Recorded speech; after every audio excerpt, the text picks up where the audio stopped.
하나님의 오늘 우리에게 주신 말씀은 사무엘하 18장 1절에서 9절까지의 말씀입니다. 이 말씀을 제가 봉독해 올리겠습니다. 이에 다윗이 그와 함께한 백성을 찾아가서 천부장과 백부장을 그들 위에 세우고 다윗이 그의 백성을 내보낼세 3분의 1은 요압의 휘하에 3분의 1은 수르야의 아들 요압의 동생 아비새의 휘하에 넘기고 3분의 1은 가드 사람 이때의 휘하에 넘기고 왕이 백성에게 이르되 나도 반드시 너희와 함께 나가리라 하니 백성들이 이르되 왕은 나가지 마소서 우리가 도망할지라도 그들은 우리에게 마음을 쓰지 아니할 터이요 우리가 절반이나 죽을지라도 우리에게 마음을 쓰지 아니할 터이라. 왕은 우리 만명보다 중하시오니 왕은 성읍에 계시다가 우리를 도우심이 좋으니이다 하니라. 왕이 그들에게 이르되 너희가 좋게 여기는 대로 내가 행하리라 하고 문 곁에 왕이 섬에 모든 백성이 100명씩 1000명씩 대를 지어 나가는지라. 왕이 요압과 아비새와 이때에게 명령하여 이르되 나를 위하여 젊은 압살롬을 너그러이 대우하라 하니 왕이 압살롬을 위하여 모든 군 지휘관에게 명령할 때에 백성들이 다 들으니라. 이에 백성이 이스라엘을 치러 들러 나가서 에브라임 스풀에서 싸우더니 거기서 이스라엘 백성이 다윗의 부하들에게 패하매 그날 그곳에서 전사자가 많아 2만 명에 이르렀고 그 땅에서 사면으로 퍼져 싸웠으므로 그날의 숲풀에서 죽은 자가 칼에 죽은 자보다 많았더라. 압살롬이 다윗의 부하들과 마주치니라. 압살롬이 노새를 탔는데 그 노새가 큰 상수리 나무 번성한 가지 아래로 지날 때에 압살롬의 머리가 그 상수리 나무에 걸림에 그가 공중과 그 땅 사이에 달리고 그가 탔던 노새는 그 아래로 빠져나간지라. 아멘. 너그러이 대우하라 라는 제목으로 오늘 말씀을 나누도록 하겠습니다. 오늘 본문은 다윗의 군대와 압살롬의 군대가 전쟁을 벌이는 내용입니다. 군사의 숫자로만 보면 압살롬이 압도적이라고 할 수 있습니다. 그러나 다윗은 이 전쟁을 아주 전략적이고 질서 있게 준비합니다. 1절부터 보면요, 전쟁에 임하는 이 다윗의 그 모습, 준비하는 모습이 나오는데요. 천부장과 백부장을 세웠습니다. 이 말은 부대를 1000명 단위로 혹은 100명 단위로 편성을 했다는 것입니다. 또 2절을 보면은 요압과 아비새, 이때를 중심으로 해서 3분의 1씩 군대를 편성합니다. 각 부대의 위치와 어떤 역할을 맡겼을 것이고 이에 따라 작전 계획도 세웠을 것입니다. 즉 준비를 철저히 하고 있다는 것이죠. 다윗은 사울 왕의 추격을 피하면서 도망 다녔던 소위 야전에서의 그 경험이 풍부합니다. 그러한 리더십과 과거의 경험들, 그 능력들이 이제 이 전장의 현장에서 나타나는 것이죠. 다윗은 하나님께서 자신과 함께하고 계신다라고 하는 분명한 믿음이 있었습니다. 그런데 그 믿음은 하나님의 모든 것을 다 알아서 해 주시겠지 하는 무책임한 태도의 믿음이 아니었습니다. 무사안일한 믿음이 아니었어요. 자신이 해야 될 몫은 최선으로 다하고 있는 것입니다. 오히려 하나님에 대한 믿음이 있기 때문에 더 열심히 자신의 역할을 최선으로 감당하고 있는 모습을 볼 수 있어요.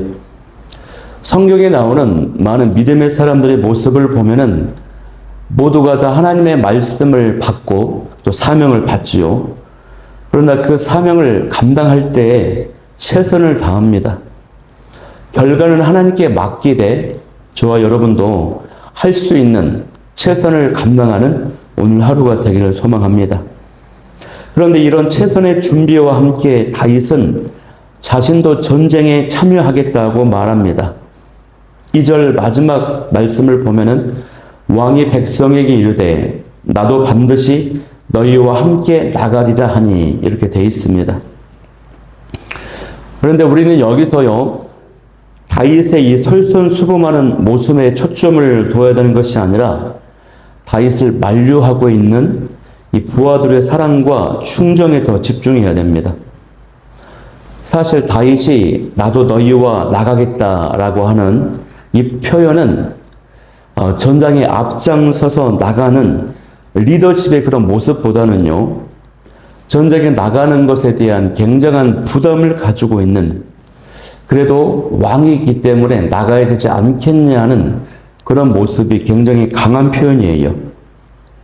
만약에 다윗이 정말 나가고 싶었다면, 그 마음이 있었다면 이제 나가자, 싸우자 이렇게 표현을 했어야 맞아요. 그런데 이 원문을 보면은 나도라고 하는, 자신을 강조하는 표현이 있습니다. 유독 강합니다.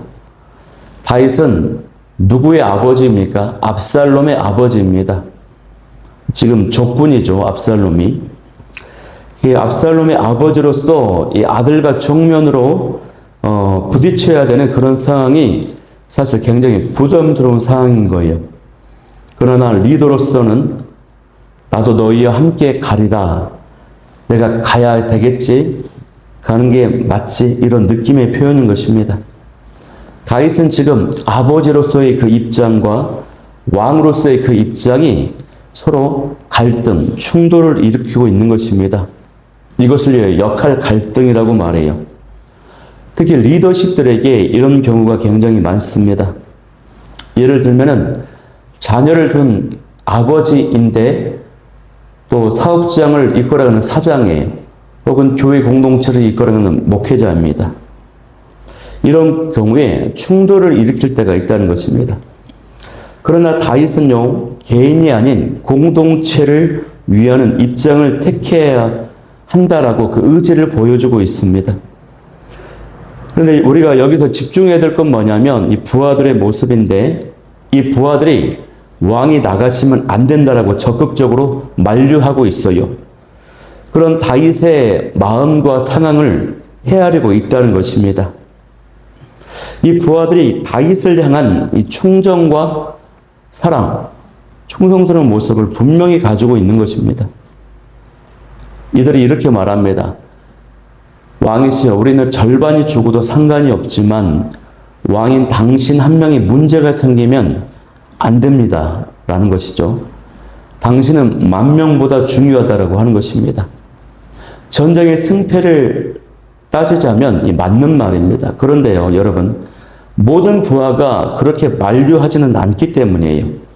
어떤 부하들은 왕이시여, 왕께서 앞장서서 지휘를 하시면 군사들의 사기가 충천하게 되어서 반드시 승리하게 될 것입니다. 이런 식으로 얼마든지 말을 할 수 있기 때문입니다. 아마도 이 부하들은, 백성들은 아버지로서의 그 다윗의 부담을 헤아려 준 것으로 보입니다. 다윗은 이때요, 이 부하들의 모습이, 이 말이 굉장히 고마웠을 것입니다. 그렇기 때문에 다윗이 그 백성들의 의견을 받아들여요. 그래서 그대로 수용하는 모습이 이제 4절에 나옵니다. 4절에 너희가 좋게 여기는 대로 내가 행하리라. 그 의견을 받아들이겠다라고 하는 것이죠. 어떤 회사를 운영하는 사장님이 계셨어요. 바쁜 회사 일 때문에 평소에 어린 아들과 잘 놀아주지를 못했습니다. 아들 생일이 다가오자 이 사장님이 이번에는 아들과 약속을 굳게 합니다. 놀이동산에 꼭 데리고 가겠다라고 약속하고 날짜를 잡아놨습니다. 그런데 그 약속된 전날에 회사에 아주 긴급한 문제, 아주 위급한 문제가 터졌어요. 그래서 그 약속을 지키지 못하는 상황이 되고 말았습니다. 그런데 이때 아들이 아버지에게 이해를 해주는 거예요. 아버지 괜찮아요. 다음에 우리 가요. 울고불고 떼를 쓰는 것이 아니라 아버지 그 상황을 이해를 해주는 것입니다. 이때 아버지가 얼마나 고마움을 느끼겠습니까? 또 이런 경우도 있어요. 어떤 교회 담임 목사의 아들이 큰 사고를 쳐서 경찰서에 가게 되었습니다. 이 때문에 이 목사님의 새벽 예배를 부목사에게 며칠 동안 맡기고 경찰서와 병원을 오가면서 아들을 돌봅니다. 사고를 수습합니다. 그러면서도 이 목사님 마음 안에 교회 예배에 대한 부담이 커요. 마음속에 성도들이 목사님이 왜 교회보다 아들을 먼저 챙기십니까? 라고 하면 어떡하나 그런 걱정을 하는 것입니다. 그런데 성도님들이 이해를 해주는 겁니다. 목사님 괜찮다라고, 아들을 회복시키시라고, 목사님 가정이 살아야 목회도 건강하게 유지되지 않겠냐고 이런 말을 해줄 때 얼마나 고맙고 감사하겠습니까, 여러분? 이런 가정, 이런 교회가 견고해질 수밖에 없는 것입니다. 그런 의미에서 다윗의 공동체는요, 사랑과 충성과 신의로 뭉쳐진 공동체입니다. 그렇기 때문에 압살롬의 그 공동체에 비해서는 규모는 작지만 강한 것이에요. 반면에 압살롬의 공동체는 숫자는 많지만 어떻습니까? 계산과 이해관계에 의해서 뭉쳐진 공동체이기 때문에 내적인 힘이 없어요. 위기를 만나면 급격하게 무너지고 마는 것입니다. 그런데 다윗의 마음속에 또 하나의 걱정이 있어요. 그것은 뭐냐면 아들 압살롬이 전장에서 죽으면 어떡하나 하는 걱정이 있습니다. 그래서 5절에 보면은 모든 사람이 듣는 데서 이렇게 명령합니다. 나를 위하여 젊은 압살롬을 너그러이 대우하라고 명령해요. 즉 죽이지 말라는 것입니다. 이것을 모든 백성들이 들었습니다. 이것이 바로 아버지의 마음이라고 하는 것입니다. 자식이 아무리 큰 죄악을 지었어도 불쌍히 여기고 그 아들의 생명을 지켜주고 싶은 아버지의 마음입니다. 그런데 이 마음이요, 잃어버린 자녀들을 향한 우리 하나님 아버지의 마음인 것이에요. 죄악은 심판하시되 죄인은 끝까지 사랑하시는, 포기하지 않으시는 하나님 아버지의 그 마음, 그리고 그 아버지의 사랑하는 마음이 있기 때문에, 우리 하나님 아버지에게 그 사랑의 마음이 있기 때문에 우리가 사는 것입니다, 여러분. 그 사랑이 없다면요, 하나님 앞에 설 수 있는 사람은 아무도 없어요. 그러니 우리도 이런 아버지의 마음을 가지고 우리 주변의 영혼들을 바라봐야 될 줄 믿습니다. 이것이 바로 빚진 자의 마음을 갖는 거예요. 밉지만 포기하지 말고 끝까지 품어야 됩니다. 그런 사랑으로 가족과 전도 대상자들과 이웃과 영혼들을 바라볼 수 있는 오늘 하루가 될 수 있기를 축복합니다. 6절 말씀을 보면요, 이 전쟁이 벌어지는 장소는요, 에브라임 수풀이라고 되어 있어요. 만약에 이 전쟁이 평지에서 벌어졌다면 숫자가 적은 다윗의 군대가 매우 불리합니다. 그런데 수풀 속에서 이 전쟁이 치루어지는 것입니다. 이 수풀은 단순히 풀이 많은 그런 땅이 아닙니다. 아주 깊은 숲속이에요. 그래서 그 안에는 계곡도 있고요, 절벽도 있고 바위도 있어요. 골짜기도 있고 개울과 웅덩이, 조소지, 이런 굉장히 험한 지형인 것입니다. 이런 험한 지형에서 전쟁을 치르니 산전수전 다 겪은 다윗의 군대로서는 훨씬 유리한 것이에요. 인간적 계산으로는 숫자가 많은 압살롬의 군대가 승리할 것 같지만 전쟁의 결과는 이처럼 하나님께 달려있다라고 하는 것입니다. 또 이 다윗의 부하 장군들은요, 이 군인들은 그동안 광야에서의 시간을 많이 겪었어요. 그러니 이 수풀이 우거져 있는 이 상황은 상대적으로 아주 수월한 상황인 것입니다. 그렇기 때문에 광야에서의 지난 시간들이 헛된 시간이 아니었던 것입니다. 과거의 그 어려운 시간, 광야의 시간이 자신들을 훈련하게 만들고 생명을 지키고 결국 이 전쟁 가운데 승리하게 만드는 것입니다. 이처럼 어제의 그 연단과 광야의 시간이요, 오늘의 승리와 응답을 가져오는 준비 과정이 되는 것입니다. 그 사실을 우리가 믿을 수 있기를 바라요. 오늘 본문 7절은요, 이 전쟁의 결과를 아주 짧게 기록합니다. 이스라엘 백성, 즉 압살롬의 군대가 다윗의 부하들에게 패배하였다, 이렇게 기록하고 있습니다. 그리고 그날 이 전사자가 2만 명이나 되었다고 기록합니다. 여러분, 이 2만이라고 하는 숫자요, 정말 작은 숫자 아닙니다. 어마어마한 숫자입니다. 그런데 이 압살롬의 군대뿐만 아니라 다윗의 군대도 포함되어 있어요. 이 전사자 숫자 안에. 이것이 바로 이 지약의 끔찍한 결과라고 할 수 있어요. 다윗의 음행과 살인의 죄, 그리고 이 압살롬의 교만과 욕심의 죄, 탐욕의 죄, 이 두 사람의 지약의 결과가 바로 2만 명이라고 하는 무고한 군사들이 죽음을 당하는 그 비참한 결과로 나타나고 있는 것입니다. 여러분, 이 땅의 모든 고통도 그렇지만 무엇보다도 이 전쟁은요, 인간의 탐욕이 만들어낸 결과예요. 그리고 또 엘리트 몇 사람의 탐욕에 의해 벌어지는 것이 대부분입니다. 그것이 가져다주는 고통과 파괴력이 너무나도 커요. 끔찍해요. 그래서 이 전쟁은 반드시 없어져야 됩니다. 오늘날도 지구상의 전쟁 가운데 있는, 그래서 고통 가운데 있는 사람들이 너무나도 많습니다. 오늘날 전쟁으로 고통받는 자들이 너무 많은데, 오늘은 이를 위해서 하나님의 은혜를 구하며 나아가는 하루가 되기를 바라요.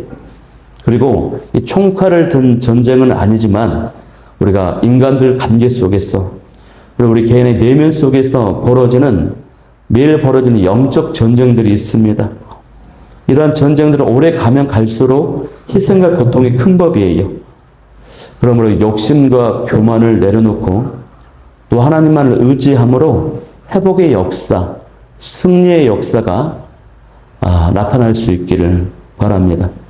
마지막 9절 말씀을 보면은 이 압살롬이 노새를 타고 도망치다가 머리카락에 상수리 나무에 걸려서 이 공중에 매달리고 맙니다.